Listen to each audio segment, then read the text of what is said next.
empower you. Now you may catch this when you go home, but when people close their eyes, the scientists talk about dark matter. Dark matter is all out in the universe. Well, guess what? We're in the universe, aren't we? Our planet's out here in the Milky Way, in the corner somewhere. And that dark matter is running all through us. King Solomon, when the cloud came into the temple, all he could do was stand up and say, well, Yahweh said he would dwell in the thick darkness. That thick darkness is inside of us. Go inside of yourself when you pray and call on that God that created you. You can accomplish anything you want. People, young people, I see a young person back there. You can do anything you want, but believe that God is in you and that God is with you. And go into that darkness and pray, and you can have whatever it is that you ask for if it's in the holy will of God. That thick darkness is power. And there's power beyond the senses. There's metaphysical power, not just physical power, meta, beyond. There's metaphysical power. And that's what you want when you want your healing. Somebody in here might be sick and need some healing. We're going to pray for you here shortly. When we have the altar call, if you want to come up to the altar. But don't get sidetracked by all this cultural nonsense with the current president taking over the Smithsonian and the Kennedy Center and all of that. Don't be sidetracked by that stuff, because that's crazy. Ida B. Wells was a great anti-lynching woman. Ida B. Wells. And you saw Daniel Penny. He was a Marine. He killed Jordan Neely. Jordan Neely was a Michael Jackson impersonator, choked him to death. And then the President of the United States and the Vice President took him to the Army-Navy game and put him up there with them. Some of y'all might have seen that. But that's bringing back lynching to America.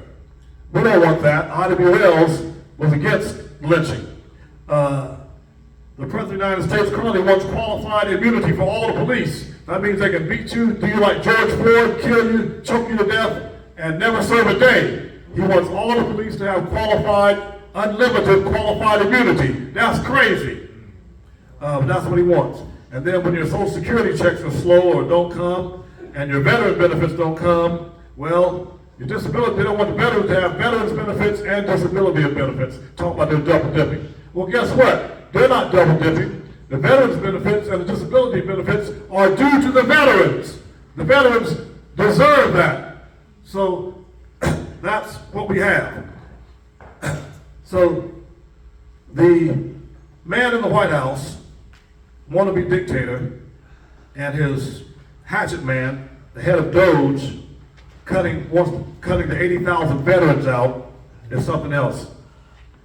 But there's a plan of salvation, people. There's a plan of salvation. In John 3, verses 1 through 10, Jesus says you must be born again.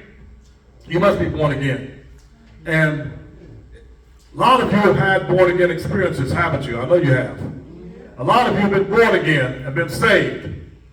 And those experiences are needed. The born again experiences might be a heart attack. It might be a sickness. The born again experience might be loss of a family member.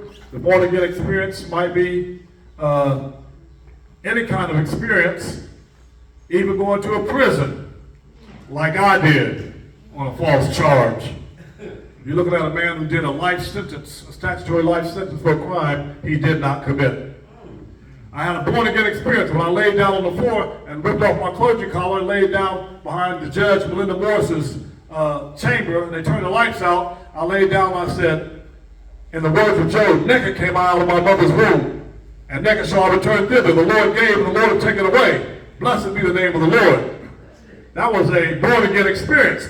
But some people have born again experiences, but they don't take them.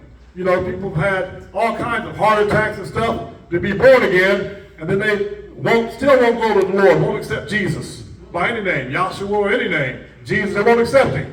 Some people even get shot on the ear and almost lose their lives, but still don't take the born again experience. And when the preacher comes and says, look, Mr. President, you should be merciful and all of this good stuff, they try to get the preacher kicked out of the church. So now if you turn your back on the born again experience, guess what? Hellfire is your next step. If you miss the born again experience, now you might get another chance, but there's no guarantee, because you never know when the master is going to call you. I've got an acronym, M-A-S-T-E-R, master. When the master calls, you've got to go. There are thousands of ways to leave this planet. And, when you have the Proud Boys and all them, you're scared to go out there and stand up. Well, if you're scared of dying or scared of the workplace where people are dying, when you go home tonight, you better stand up in the corner. Because more folks die in the bed than any place else I know. So don't be afraid. But that born-again experience is what people need. And that born-again experience cannot be ignored if you're going to be saved. But some people ignore their born-again experiences. And like I said, they go on to cut the veterans benefits. They go on to round up people with ICE, their private local Gestapo. They do all these things.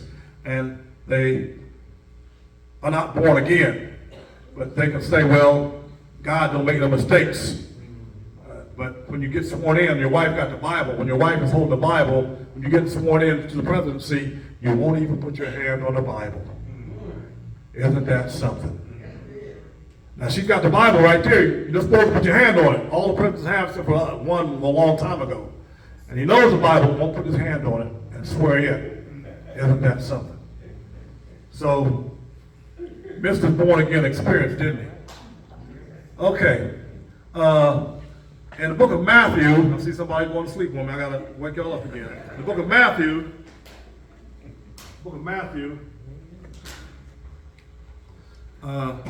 Jesus talks about the angel with the trumpet. When the angels come with the trumpet, and then you also have Paul talking about angels with trumpets. And in the book of Thessalonians, chapter 4, verse 16, he says the dead in Christ will rise first. And then John the Revelator talks about angels with trumpets in Revelations 8:2, 8:6, 8:13. Don't believe me, go read it for yourself. So now, Paul didn't copy John the Revelator because Paul had his head chopped off in Rome before John the Revelator wrote the book of Revelations. He was in prison in the Isle of Patmos by the Romans. So Paul, who died around 65 AD, never saw the book of Revelation.